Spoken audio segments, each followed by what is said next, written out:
мен құрметті екінші сынып оқушылары, мен Сәуле Қасқырқызы, өздерімен бірге сольфеджио сабағын бастаймын. Бүгінгі тақырыбымыз до минор. Яғни до дыбысынан бастап өздерімен бірге минор гаммасын құратын боламыз. Бүгінгі тақырыпты жақсы игеру үшін алдымен минор ладының тондық құрылымын біліп алайық. Бір тон, жарты тон, бір тон, жарты тон, және бір тон.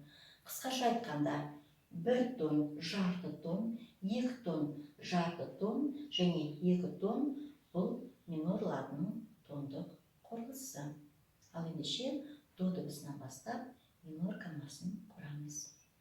Тақтада көрсетілгендей, до дыбысынан мен дыбыс қатарын жазып қойдым. Яғни, бір октава көлемінде до дыбысынан келесі до дыбысына дейін, және де тондық құрылымына жазып қойдым.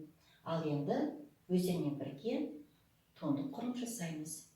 До дыбысынан бір тон құру керек екен, ре дыбысы болады. Реден жарты тон, әрине ми бемоль.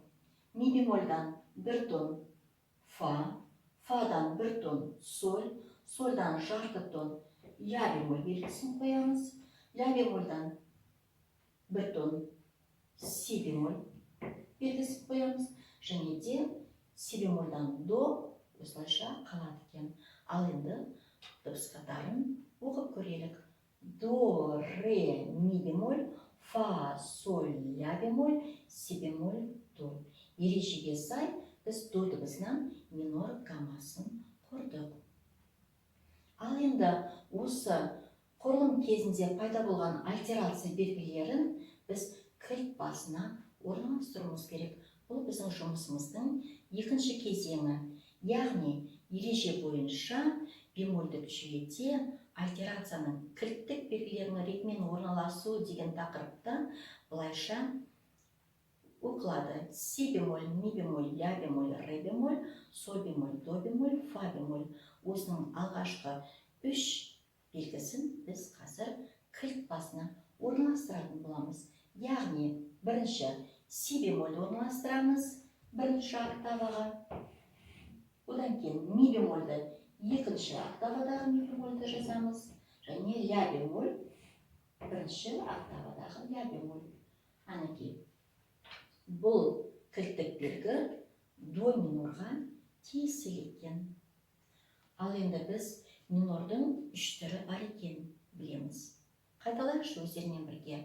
Натуралды минор, гармониялық минор және мелодиялық минор. Дұрыс айтасыңдар балалар. Ал ендеше натуралды минорды жазып көрсетеміз. Тақтада көрсетілгенде алдымен кілттік белгісі қойылды және гамма жазылды. Бұл жерде тұрақты және тұрақсыз дыбыстарды белгілеп жазып қойдық. Енді біз тұрақсыз дыбыстарды тұрақты дыбыстарға бағындыруымыз керек. Тұрақсыз дыбыстар екінші, төртінші, алтыншы және жетінші басқыштар болатын болса, тұрақты басқыштар бірінші, үшінші, бесінші және жоғары жақта қайталанады. Бірінші. Сонымен ре дыбысы бізде тұрақсыз. Біз оны до дыбысына бағындырамыз. Фа дыбысы төртінші басқыш тұрақсыз, үшінші басқышқа бағындырамыз ми бемоль дыбысына. Ля бемоль тұрақсыз, алтыншы басқыш, бесінші басқыш сольға бағындырамыз. Және си бемоль жетінші басқыш тұрақсыз, біз оны сегізінші басқышқа до дыбысына бағындырамыз. Яғни жоғарыдағы бірінші дыбысқа. Ал енді біз до минорды латынша жазып көрсетелік. С, моль. Әрине минорлады кіші әріппен жазылатын өздерің білесіңдер.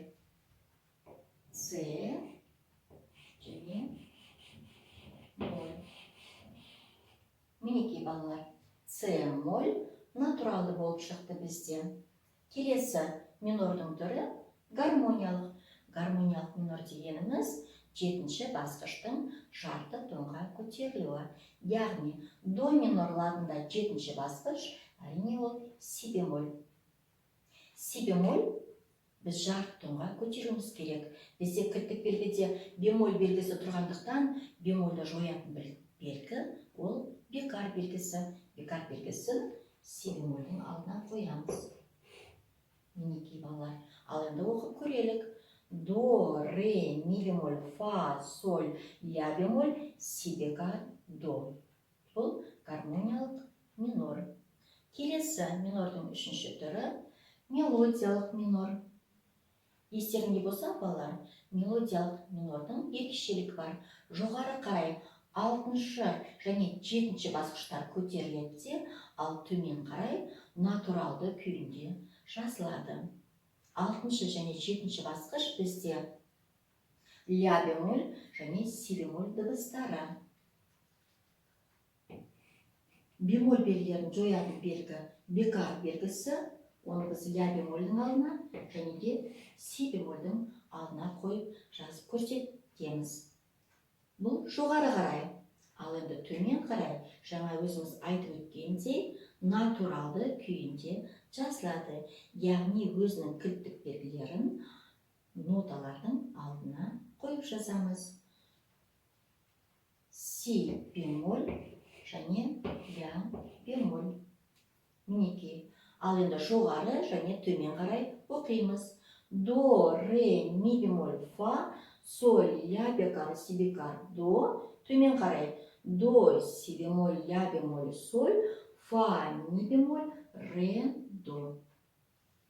Келесі кезең ладтағы негізгі үш дыбыстар. Ладтағы негізгі үш дыбыстар тоникалық үш дыбыстық, тоникалық үш дыбыстық, субдоминанталық үш дыбыстық, доминанталық үш дыбыстық. Балалар, минор ладында біз бүгін өздеріңмен бірге үлкен доминантаны үйрететін боламын. Үлкен доминанта деп минордың гармониялық түрінде пайда болатын доминантаны айтады. Ол минор ладында құлағымызға мажорлы болып естіледі. Мінекей, үлкен доминанта үлкен әріппен жазылады. Бұл жерде ескертетін жағдай, балалар, минорда үш дыбыстар кіші әріппен жазылады екен. Мінекей. Ал үлкен доминанта мажорлы болып естілгендіктен біз оны үлкен әріппен жаздық. Ал енді, балалар, осы минордың үш түрін фортепианода ойнап көрсетелік. До, ре, ми бемоль, фа, соль, ля бемоль, си бемоль, до. Бұл минордың натуралды түрі. Келесі гармониялық түрі. До, ре, ми бемоль, фа, соль, ля бемоль, си бекар, до. Келесі мелодиялық түрі. До, ре, ми бемоль, фа, соль, ля бекар, си бекар, до. Төмен қарай. До, си бемоль, ля бемоль, соль, фа, ми бемоль, ре, до. Ал енді ладтағы негізгі үш дыбыстықтар. Тоникалық үш дыбыстық, субдоминанталық үш дыбыстық, доминанталық үш дыбыстық және үлкен доминанталық үш дыбыстық. Көріңдер ғой, балалар, кіші доминанта мен үлкен доминантаның айырмашылығы бар екен. Ал енді сабағымды қорытындылай келе мен анықтама айтамын. До минор тоникасы до нотасы болып келетін минор лады. Кілттік белгілері си бемоль, ми бемоль, ля бемоль, әріппен белгіленуі с моль. Осымен, балалар, мен сабағымды аяқтаймын. Келесі кездескенше сау болып тұрыңыздар.